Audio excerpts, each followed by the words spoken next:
Hey, welcome back, everybody. My guest today is Jody Grunden, AKA Nostradamus of the accounting profession.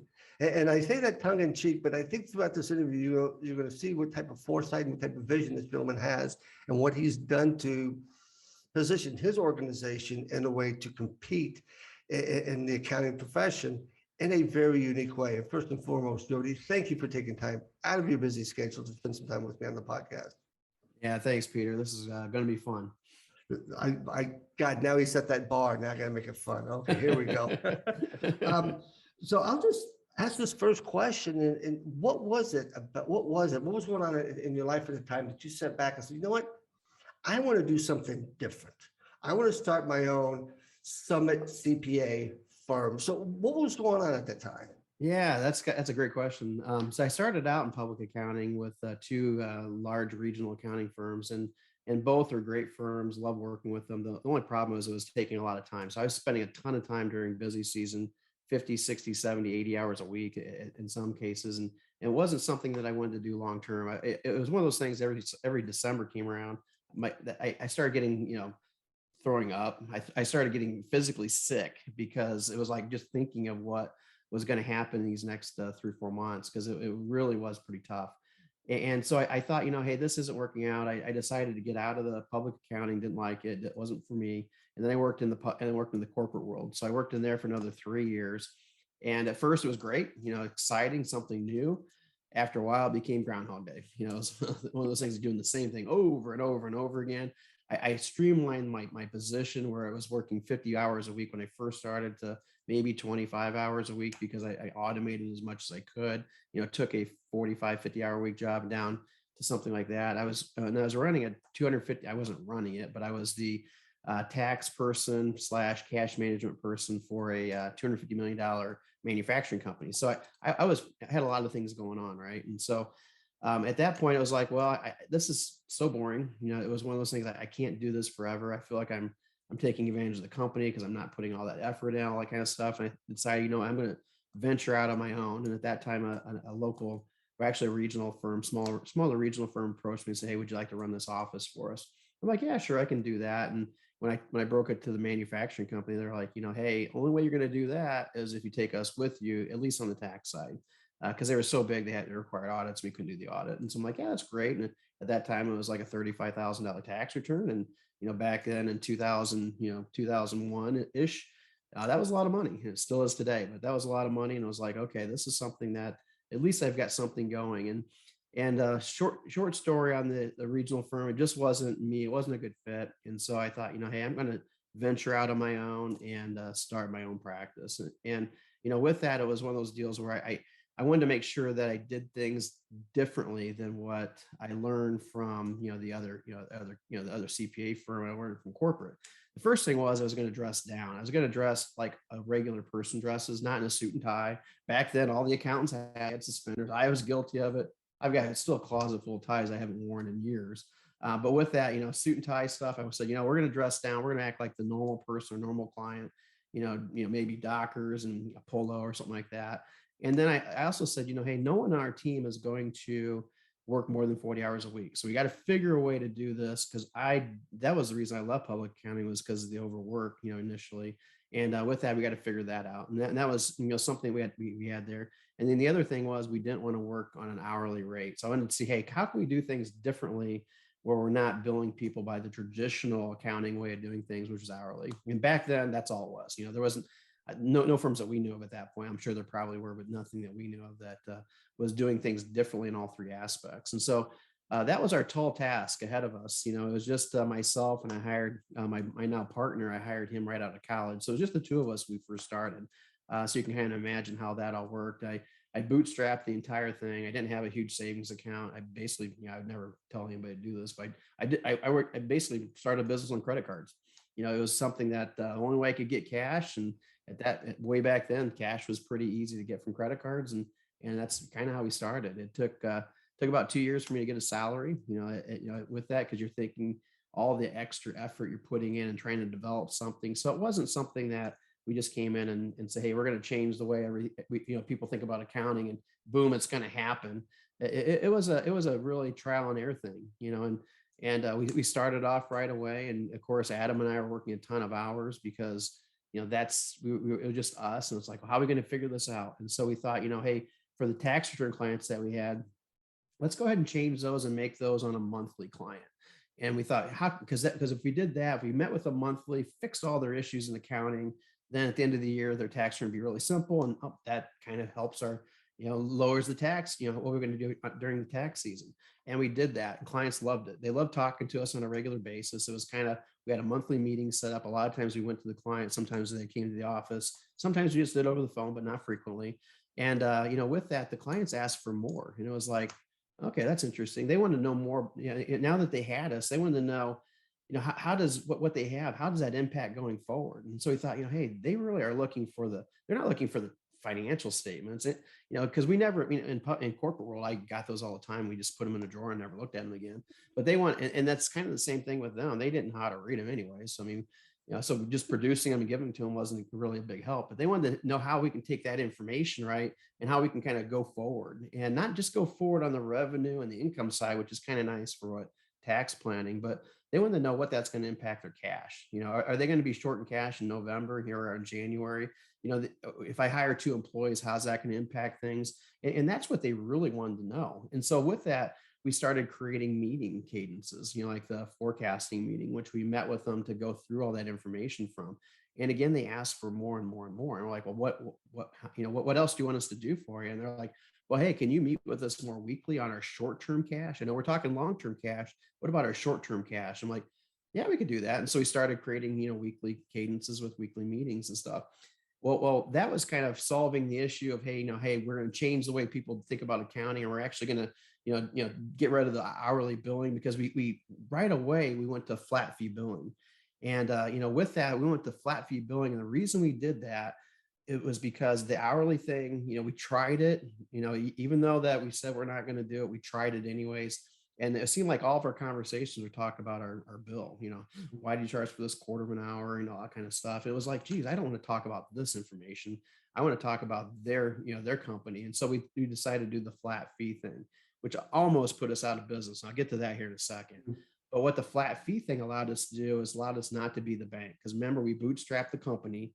I didn't have a big, huge, I couldn't afford to be the bank, to have this big accounts receivable. So what we started to do is we started creating a monthly ACH, where we were just simply taking the money out of their account every single month, once a month. And, clients loved it. They're like, oh, this is really great. You don't have to send an invoice. I don't have to worry about paying it. You can just zap my account. And it was great. We started doing that in about 2003, 2004. And with that, but we thought, why are we doing this monthly? Why don't we just do this weekly? We're meeting with clients weekly anyways for a lot of our engagements. And, and so we decided, let's do it. And so we started doing it weekly. So every new client we had, it was a weekly ACH on Monday. And, with that, it was pretty cool, because that we got rid of the hourly billing completely. We got rid of the administrative hassles, sending invoices to clients, following up on them, all that kind of jazz. We didn't have to do that. And we created what we call a subscription-based billing model. And it was really super cool. And so now clients, every Monday they don't get an invoice. They just get the money zapped out of their account. And we created our program in a way that, hey, you know what? There's no long 1-year contract that they have to stay with us, or a 5-year contract, or 6 months. It was a week by week, and we thought, hey, the risk was, we might have people leaving, what we're going to do there. And we thought, what? The risk is, if we're not doing a good enough job, they shouldn't have to pay for it anyways. And so we took that attitude from the very beginning and created that subscription-based billing model, which was really cool. Clients loved it. And it was just, it was something that was completely new. So I'm right about my Nostradamus comment, because fixed fee back in early 2000 and subscription-based model back in early 2000. Now let's put the trilogy here together, because 10 years later, you went virtual. Yeah. And it's more of a virtual CFO type of organization versus the traditional firm organization. Yep. Yeah. So in 2004 is when we actually decided, hey, we're going to really focus on this service and this service only. And that was the virtual CFO side. So we kind of priced it, and I kind of mentioned about pricing. We did a fixed fee pricing for virtual CFO services. It was something that we coined the name, and we didn't. There's probably people using the name way before us, but there wasn't anybody in Google using the name, and so that's how we actually got on the first page of Google. So if you Google us, virtual CFO services, we pop up really anywhere in the United States because we were one of the first to do that. And with that, what did that mean for a lot of people? No one knew what it meant because no one was searching for it back then. And now, if you look on most accounting firms' websites, you see virtual CFO services of some sort. What does that mean to them? But anyways, we decided the virtual CFO, and so over probably the next 8 years, 9 years, whenever that was, we were getting no traction at all. We'd pick up maybe 3 clients a year, 4 clients a year, that type of thing. And then we picked up a client out of Rhode Island. And it was kind of interesting because that was really our truly only client that was not near Fort Wayne, Indiana, where we could actually go to their place of business. And it was a company called Lullabot. They were a fully remote company. They were one of the very first remote companies in the world. And they were a creative agency, meaning they did huge websites for Harvard, big huge companies. And with that, they called us up and they said, hey, we loved your website. It's really cool. It's a little different than what normal CPA firms are. Would you be interested in servicing us or being our CFO? I'm like, yeah, sure. Where are you guys at? And they're like, Rhode Island. I'm like, oh, okay, that's kind of cool. And they're like, well, hey, would you like? Do you have the key? Is would you have to come out and visit us then? I'm like, then it's like, okay, now the big question. Well, I go, do you want me to visit you? And they're like, no, not really. I go, of course we don't have to visit you. And so that's kind of how it started. And so we started doing the remote work from there. And with it, it was kind of neat because they're a fully remote company and way before everyone's times. And we thought, hey, this is kind of a cool concept. So here we're providing virtual CFO services. We finally figured out how to price it right, which is nice. It took us about 9 years to figure that out, which again, about put us out of business. But with that, we figured it out finally. And now we're working with a remote company. We're like, hey, this sounds kind of cool. I like this idea of a remote company. And there was no other CPA firm doing it, no other financial firm for that matter doing it. And we thought, hey, let's do this remote thing. This would be kind of cool because we're starting to grow. We found our growth here. We're starting to grow, and what better to grow when you've got the whole United States or even the whole world to hire people, because it was really hard for us to attract people to come to Fort Wayne, Indiana. And so with that, it was kind of cool. And so we thought, hey, let's do it. And I met with everybody at that time. We had a brick and mortar office. This was about 2013, 14. And, they're like, we always start out with a joke. And the joke was, hey guys, we're going to go fully remote. And it was like a pin drop. They're waiting for the punchline. I'm like, no, seriously, why can't we do this? And like any other accounting firm would do, they all push back, like, oh, there's no way we could do this. It would never work.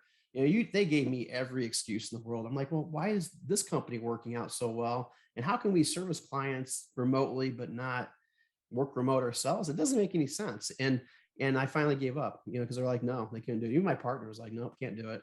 And I'm like, okay, well, let's go ahead and remodel the office, and we'll remodel the office and we'll make this really cool. I don't want to lose my entire team.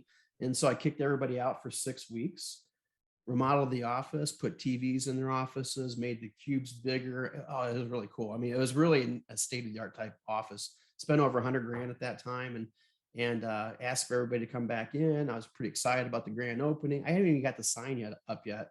And it was like one by one, everybody's like, hey, I kind of like working from home. Do you mind if we do this permanently? And I'm like, sure. And then after everybody did, but like maybe 4 or 5 people, I was like, oh, you gotta be kidding me here. So I built this building. Everybody decided to go remote because they figured out how to figure it out, right?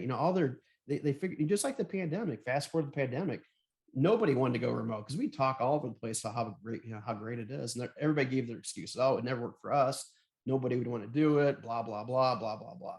And, they all came back with the same thing. Hey, we love it. And so I'm like, oh, perfect. I spent $100,000. I'm cool with that.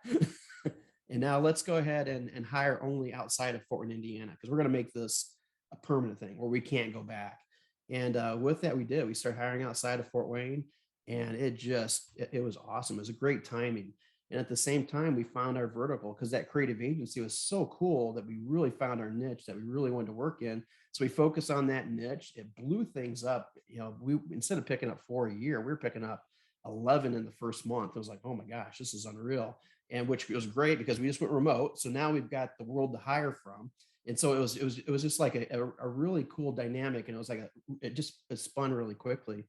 to where right now, we grew from zero in sales back in 2002 when we first started to we'll do a little over $9 million this year and $11 million in 2022. So it's just a continuous growth, and the subscription-based billing model enabled that growth. The fact that we're in a vertical enabled that growth. And then also the fact that we're fully remote and have been since 2013, 14 really helped that too. So yeah, so you're kind of right with the Nostradamus thing. It's kind of that's a cool compliment for sure. But with that, I wish I could say I planned it all back in 2002, but it kind of evolved with the idea that, hey, let's just take some risk and do things that no other firm has ever done. You say by taking risks, that's something accountants normally don't do. And you're very, you're a risk taker. And you fail at times, but then again, you have these successes. Mhm. And thinking about this as we begin to wrap things up, is so you're hiring all these CFOs and they're virtually and they're around the country. What's one of the biggest challenges that your CFOs have when working with the client virtually? Yeah, great question. I think the virtual thing, I don't think there's any issues there at all. I don't really think they have any challenges virtually versus being in person. Okay. I don't, we really don't see any kind of glitches or barriers. The nice thing about it is if they have to miss meetings or late for meetings, it doesn't rearrange somebody's entire schedule, right? It just bumps the Zoom meeting back for 15 minutes, not a big deal. So there's really not a huge thing there. But what I would say is the type of person that we had to look for to be a virtual CFO is completely different than the type of person that we would look for to be an accountant. Accountants think and act completely different, very risk averse.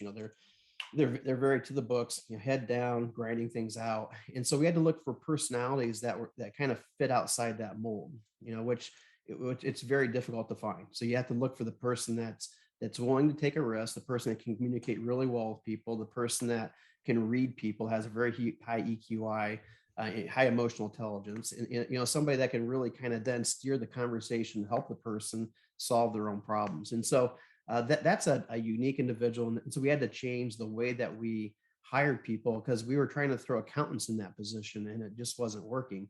It wasn't working for them or for the client. For them, because they felt so uncomfortable, they felt out of their place. Whereas somebody that has that EQI and that the different type of personality, it blended perfectly with them. And so we weren't looking for necessarily the stereotypic gray hair white person type of thing. We were looking for somebody just with soft skills, somebody that could really communicate. And so our CFOs became people with maybe 6-7 years of experience right out of college, 6-7 years out of college, to those that had 20 plus hours. The biggest thing the client wanted to do is we had to develop the program internally to be able to help that client or help that CFO and educate them on how to communicate, what to communicate, what our message is. And they from there on took it to really developed it. And just from the audience, remember, Tom Alderton is an employee and works for Summit CPA Group. And he was talking about some of the same issues about, working with the client and being able to have these conversations and stuff. And I think what you've done is you've done something very creative. And yes, Nostradamus is, but the ability to see that, dream it, and then have it come true, it's got to be so fulfilling. And when I met you and you guys were talking to me, your business is just exploding, which is awesome. And you're first in the market with you doing this. And I mean, you and your team deserve a lot of kudos for what you have built and continue to build out. And if oh, by the way, if you have since you are Nostradamus, can you give me the lottery numbers on Mega Millions for I've already won it. Sorry, I don't want to share. But now there's no more cash flow issues ever at his company. So if you could go back to the very beginning and know what you know now, what would you do differently? The number one thing I would do differently is price my product completely differently. I was very afraid that because it was such a different service, such a different thing, I was afraid people wouldn't pay for it.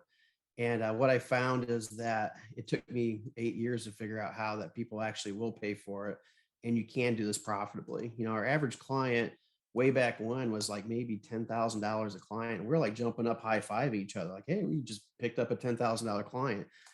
Over the years, that's grown, and we've realized, hey, we've got to be profitable at this thing. We've got to be, and with that, now our average client's close to $70,000 a client, and we pick up 4 of those clients a month, not a year, a month, and our closing ratio is about 40%. So we've kind of made it so that, hey, the service is in such high demand, and it is for everybody out there that's in the accounting profession that really wants to do this. The average order shouldn't be 10, 15, $20,000. You're really doing yourself a disservice, and it's going to be really hard to actually manage that, because like for ours, with a $9 million company, you would think we'd have got tons of clients, and we don't. We have 150 clients right now.